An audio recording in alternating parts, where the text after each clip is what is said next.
Hello everyone, my name is Will and welcome to What in the World, a podcast where we address important issues going around in the world. In this episode, we will talk about the First Nations communities in Canada and their lack of access to potable drinking water. Here with me to talk about the history of the lack of potable water in reserves, more specifically the relationship between Inuk and the Indigenous people, is Micah, an historian. Nicole is here. Hello. To talk about what's currently being done. We will also talk about future considerations and how we can incorporate Indigenous teachings into these decisions. Micah is here to talk us through the history. To me, lack of clean drinking water for Indigenous communities exemplifies their marginalization. These communities were not consulted on the placement of large industry causing this long-standing issue. Construction, mining, or the tailing ponds for oil sand refinement can contaminate ground and surface water that Indigenous communities rely on. Due to this marginalization, there haven't been any investigations into this issue prior to 1995.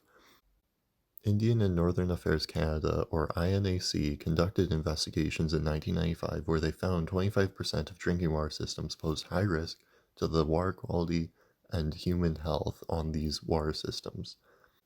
INAC invested $100 to $125 million each year until 2001 to address the most at-risk systems. In 2001, the INAC did another investigation and found that 30% of drinking water systems still posed a high risk to the quality and human life.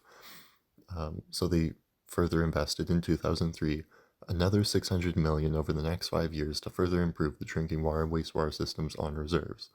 In 2005, the Office of the Auditor General made a report to the House of Commons that listed issues with current regulation and mismanagement. They found that there is a regulatory gap, inconsistent implementation and testing, and that the support for this initiative and funds were not enough. The audit found that the INAC had not addressed all of the findings from the initial assessment in 1995. In 2006, a plan of action around addressing the most urgent issues of drinking water for the Indigenous communities was announced by the Minister of Indian and Northern Development and the Assembly of First Nations to increase the funding by an additional $60 million for 2 years. In 2012, Bill S-8 was passed to allow for an enforcement of regulation of water systems on reserve. These efforts mark a continual upward trend in effort from the Canadian government to right the wrongs of the colonial past. Despite this, the fact still remains that the drinking water of Indigenous communities is continually threatened by Canada's extraction economy. Wow, Micah, that sure is really interesting. Nicole, talk us about what's currently being done. Well, since the history of how marginalized Indigenous communities have been in regards to safe and sustainable water supply can be a bit grim, I will start us off on a positive note. The Government of Canada reported that as of January 19th, 2024, 144 long-term drinking water advisories have been lifted since 2015, which is great.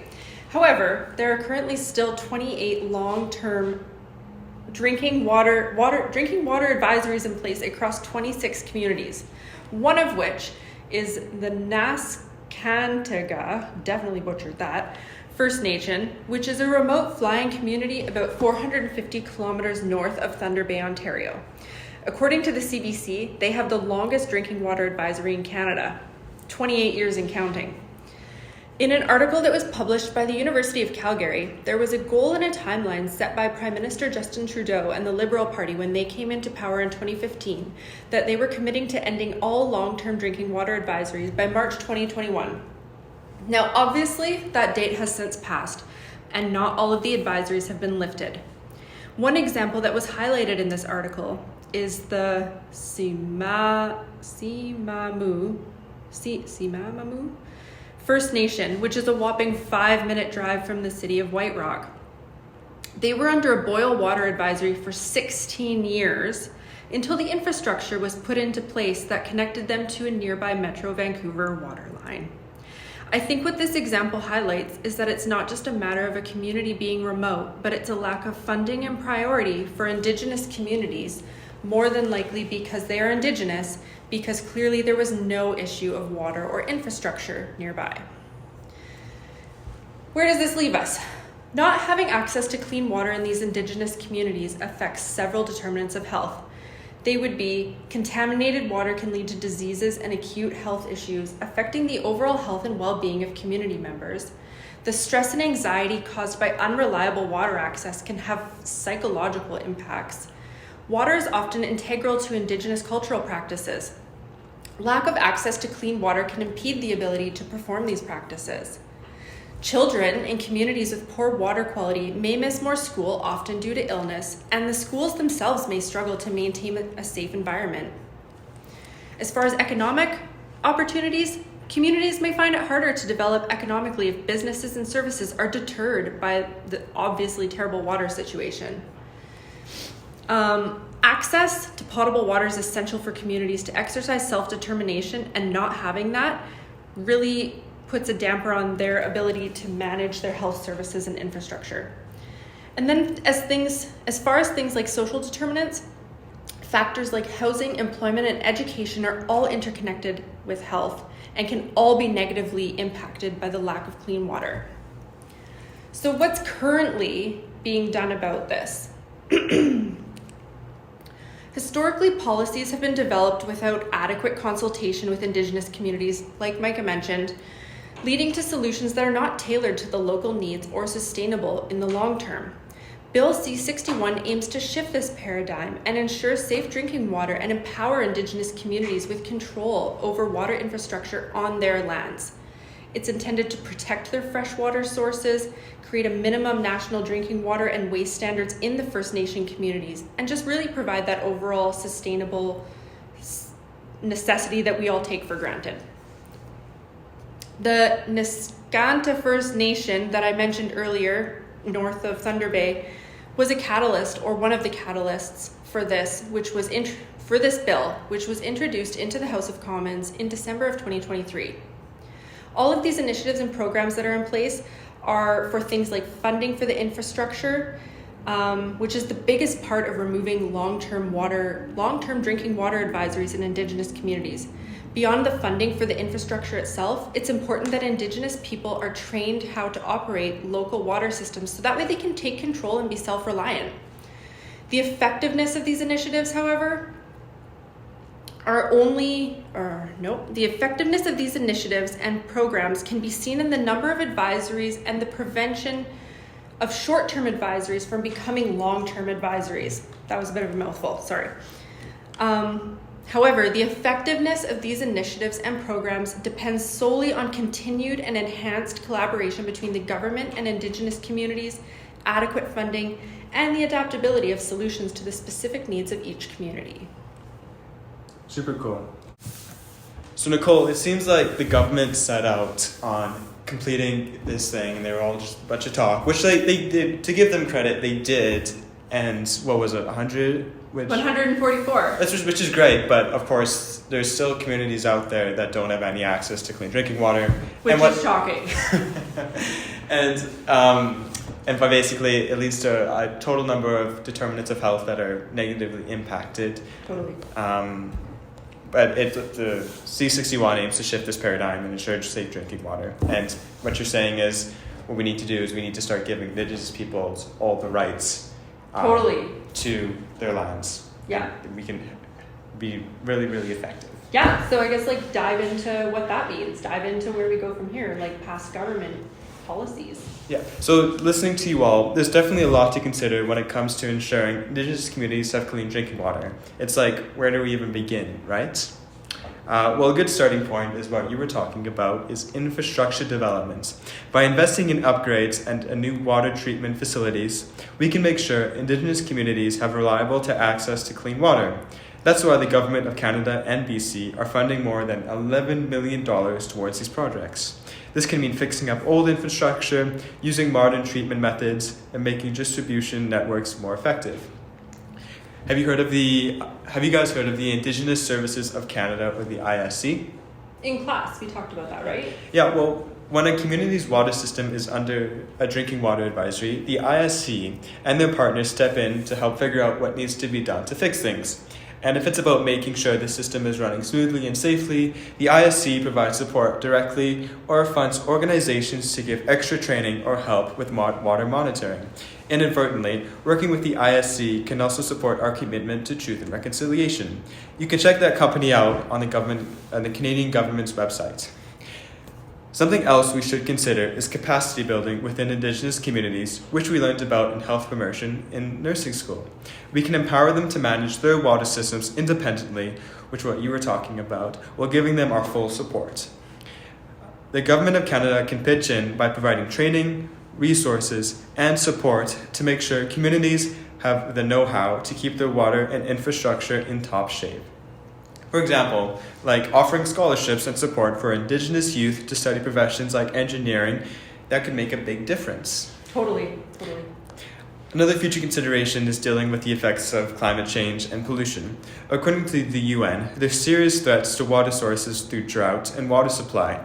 Canada needs to step up and protect them, implementing measures to stop contamination and pollution, and dealing with the impacts of climate change on water resources. What do you guys think we can implement to do our part in fighting climate change? Oh man, like what couldn't we do? Honestly, I'm doing a whole course on this right now in sociology. It's like literally all about environment and like how underneath of that all these sociological things like which kind of tie into like the Indigenous determinants of health. Ironically, it's that base needs and how that's affected, and it's not just as simple as make sure you turn off your lights when you leave the room. Like there's something under that when that's not happening. Mm-hmm. So like in this case, yeah, like with water, like what's happening underneath the water? Like why are they not having water? What sociological and societal factors are going into why these communities don't have water? And then in terms of like fighting climate change, why are we not concerned about that like as a society? What's underneath that? What are we being fed through media, or what's being perpetuated through generations that's like kind of telling us not to do that? Mm-hmm. Like you know how easy it would be just to invest in some green energy or some carbon capture programs. Sounds super easy. And it's like inadvertently we're helping provide communities access to water. So totally. Yeah. Totally. And above all, my last point, we've got to keep Indigenous rights and self-determination front and center. Indigenous communities have deep connections to land and water, and their voices need to be heard in every decision that affects other communities. We've got to work together, respecting Indigenous governance structures and bringing traditional knowledge into our water management plans. Bernice Jensen is a cultural coordinator at Kamloops Aboriginal Friendship Society, and she believes that the Indigenous ways of knowing shows us everything in the world is interconnected and how there is so much to learn from the earth. It's all about seeing the world as one big circle. She goes on to say, when we understand that, we realize that every little action we take has an impact on the rest of the world. For example, if you observe the circle, you would see that on the south side of the circle, there is the earth element and its connection on the west with water. How we treat the earth of our world impacts our water. Just look what happened in Fraser Lake, for example, where a mine irresponsibly deposited its waste into Francois Lake, the water source of its residents. Many residents developed cancer as a result, and it destroyed the lake as well. It's a stark reminder of how our actions in one part of the circle impact another. It's really nice to hear that we're kind of like going in the right direction. We're on the right track. There seems to be like meaningful collaboration between Indigenous communities and the government, and that like it's moving somewhere that's like really productive and sustainable for those communities, which I mean at the end of the day is what everybody I hope wants. Yeah, wrap it up. Take it away. Basically, at the start of this episode, Michael was talking about the relationship between Inuk and the First Nations community and what led us to this point, and obviously how racism and colonialism had a part of it. Nicole was talking about the current events where the government set out to do something, which is great. They didn't get to where we wanted to be, and because of that, we talked about like how we can just improve where we are in our situation in future considerations, and how we can bring in the Indigenous ways of knowing and then how that can help us make decisions and overall just make the world a better place. Which is like what we all want, really, at the end of the day. Yeah, I also just like wanted to throw in there, like, Bernice was so good. I really loved how she communicated everything of her Indigenous knowledge, and it was like such a light bulb moment. Like, it was just so beautifully put. Yeah, loved it. Loved that you added that. Great. Anyways, thank you so much for joining us. Thank you. Hopefully you learned something or grab something and just will ponder on it. My name's Will. My name's Nikki. Cool. And thank you for Micah for joining us. We all hope you have a beautiful day. Hey everyone, just wanted to talk about something that we didn't touch upon, and that's recognizing our biases. It's super important to realize where our biases come from and how we can continue to learn and grow from different perspectives. For example, I feel that the Western culture views water as a resource, and whereas I feel many Indigenous cultures view water as something that's invaluable, that's sacred, that gives life. So as we were doing this presentation, we found that our bias is being questioned, which is a very, very good thing. Anyways, just wanted to leave on that, the importance of recognizing our biases and how once we do that, we can continue and learn and have a holistic understanding of the world around us. Thank you.